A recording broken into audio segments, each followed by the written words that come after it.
అసలు ఈ రెసిపీని నేను ఇడ్లీతో చేశానంటే ఎవ్వరైనా నమ్ముతారా? అస్సలు నమ్మబుద్ధి కావట్లేదు గదా! కానీ ఇది నిజమనమాట. మార్నింగ్ చేసిన ఇడ్లీ ఒక 2 ప్లేట్స్ వరకు మిగిలిపోయినాయి. ఏం చేద్దామా అని ఆలోచిస్తుంటే నాకు ఈ రెసిపీ గుర్తొచ్చిందనమాట. ఫస్ట్ అయితే ఇడ్లీస్‌ని ఇలా క్యూబ్స్ లాగా కట్ చేసుకొని ఆయిల్‌లో డీప్ ఫ్రై చేసుకోవాలి. గోల్డెన్ బ్రౌన్ కలర్ వచ్చేంత వరకు.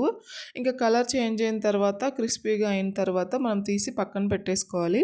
ఆ తర్వాత ఇంకొక ప్యాన్‌లో కొంచెం ఆయిల్ వేసుకొని, కట్ చేసిన జింజర్, గార్లిక్ వేసుకొని కొంచెం ఫ్రై చేసుకున్న తర్వాత, అందులోనే క్యూబ్స్ లాగా కట్ చేసుకున్న ఆనియన్, క్యాప్సికమ్, క్యారెట్ కూడా వేసుకొని ఒక 50% వరకు కుక్ చేసుకోవాలి.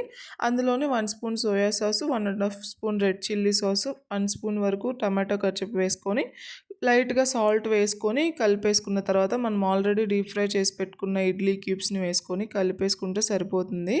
మనకి చిల్లీ ఇడ్లీ రెడీ అనమాట. టేస్ట్ చాలా బాగుంటుంది. ఒకసారి ట్రై చేయండి. అలాగే మన ఛానల్ ఎవరైనా ఫస్ట్ టైం చూస్తున్నట్టయితే సబ్స్క్రైబ్ చేసుకోండి.